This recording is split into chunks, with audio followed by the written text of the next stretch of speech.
Welcome to Beat Diabetes, where we demonstrate that diabetes is not quite the unbeatable foe that you heard it was. On today's program, we'll look at intermittent fasting and an overlooked key that will make it work for you in beating diabetes.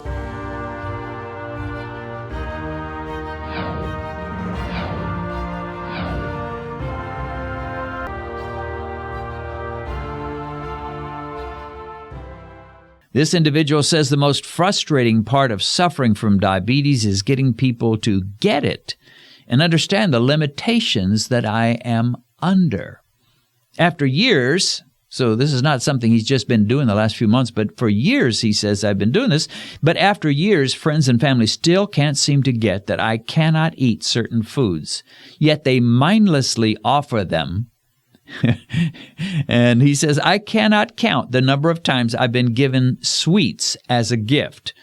Maybe they're secretly trying to get rid of me. And he puts a happy face after it, so he's just joking about that. But it's like, don't they get it? Don't they understand? Don't they realize it's not like I just started this. I've been doing this for years. Why do they keep giving me candy as a present, or chocolates as a present, or a big cake as a present?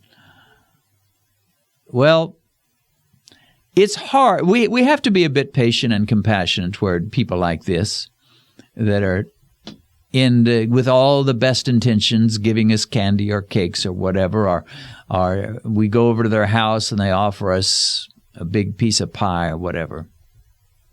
One thing it's hard for us to realize is if you're not in this culture where you're thinking about these things and thinking about your metabolic system and thinking about glucose and thinking about insulin and thinking about all of these things and diabetes and how you defeat diabetes. I mean, I'm immersed in this culture because I'm interacting with diabetics all the time.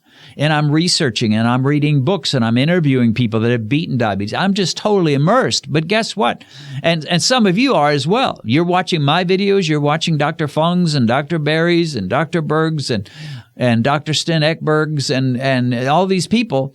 And you're reading the books and you're all excited. But guess what? A lot of your family, they're not watching these videos. They're not reading those books you read. They're not immersed in this culture, and so they're just ignorant, and they forget. So be a little patient, my friend, with people like that.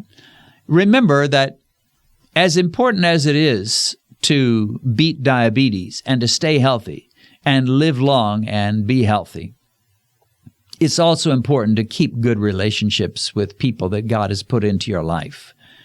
And I have good relationships with people that they eat terrible. And if I'm out with them and they're eating trash, I don't rebuke them and scream at them and say, how could you be so stupid? I just let them eat their trash and I eat my own food. That's just, I'd rather save the relationship. Now, I'll try to encourage someone to eat better. It's not that I will not, but you can't nag people into the right lifestyle.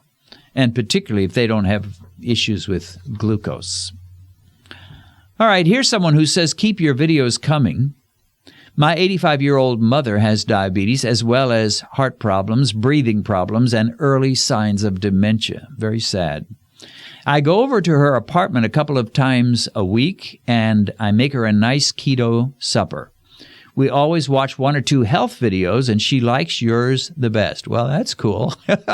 I'll take that compliment. Hopefully, over time, I can convert her way of thinking one video at a time.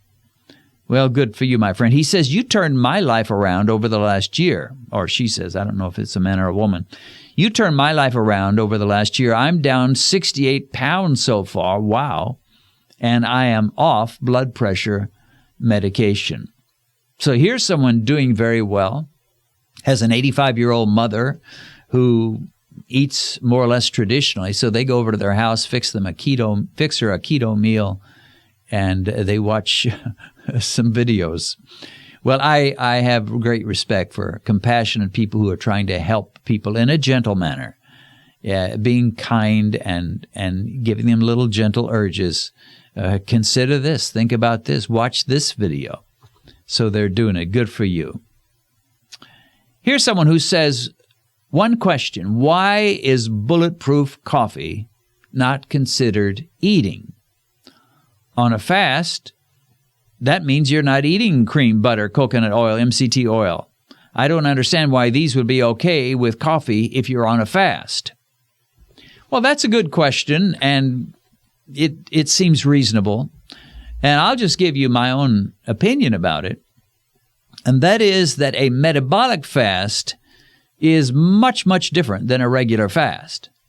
A metabolic fast, a fast for keto reasons or low-carb reasons, is basically wanting two objectives.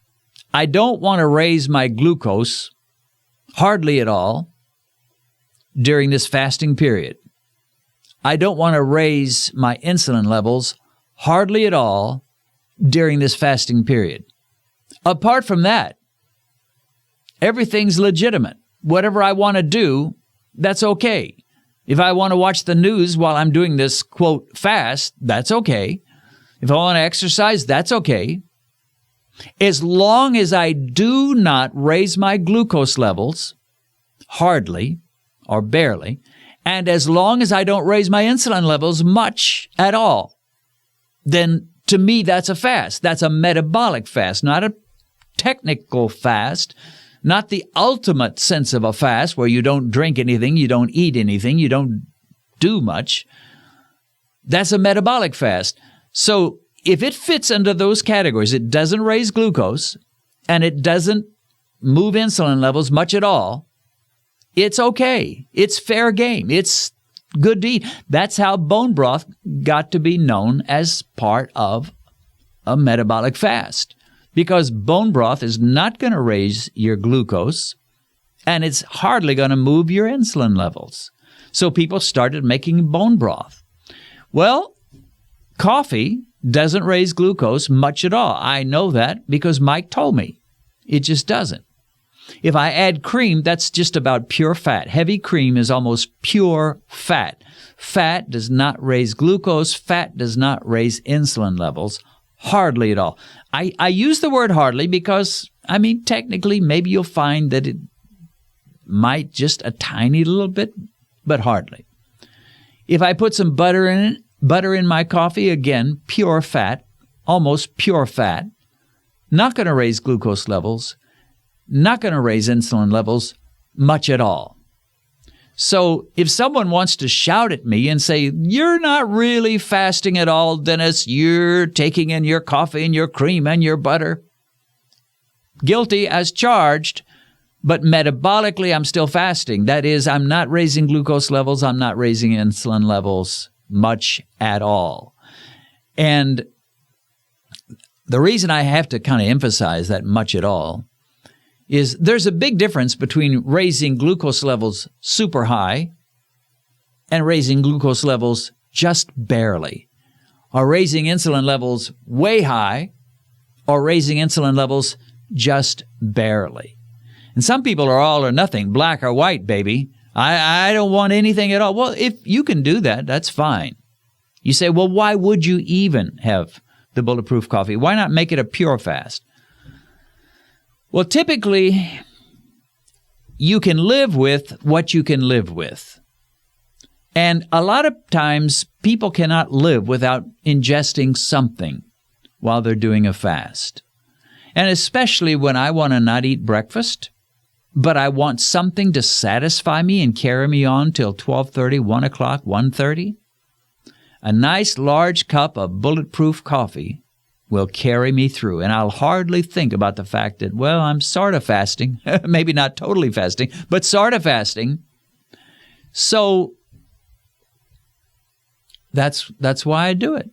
It satisfies, it helps me to do it. If I didn't take the bulletproof coffee, I wouldn't be doing as much skipping breakfast. I would be eating ham and eggs or bacon and eggs or some kind of sausage and eggs, because that's not going to raise my glucose much at all. It's probably going to raise insulin a bit more. But because I have that bulletproof coffee, I can do it. And if you can do it, then you're in good shape. If I say, well, I'm going to do it bare bones, I'm not going to drink anything at all, A lot of times you'll fail. You'll never be able to keep up that pace. So basically you have to design and craft a lifestyle and a diet and a way of eating and a way of doing intermittent fasting and a way of doing time-restricted eating that you can live with for a lifetime. Guess what? I can keep this up the rest of my days. Of course, I'm an old codger. So the rest of my days is not going to probably equal the rest of some of y'all's days. You may have 40, 50 years ahead of you. I don't. And that's okay because I get to be with my Lord. But I can handle this for whatever years I have left or days or whatever God gives me. I can handle it. I'm not all feeling frustrated and like, can I really do this? Can I continue to eat the way I'm eating for another 10 years? Yeah, I can. I can do this. Can I continue having those bulletproof coffee breakfasts instead of a real breakfast for the next 10 years? Yeah, I can. It's not even that hard. It's really relatively easy at this point. So if you can do a pure fast and that works for you, that's great. But for the rest of us mere mortals, sometimes we have to cheat a little bit, but still try to keep to the spirit of the law if we're not fulfilling the letter of the law. And the spirit of the law says as long as it doesn't raise insulin much, as long as it doesn't raise glucose much, it's still good. It's still a metabolic fast, if not a pure and perfect fast. If you've recently been diagnosed with diabetes and you've just discovered this channel, let me recommend that you go to our Uploads page, which will give you access to every diabetic video we've posted since we began. As you work your way through all our videos, I believe you'll find the help you need. A link to our Uploads page is in the description.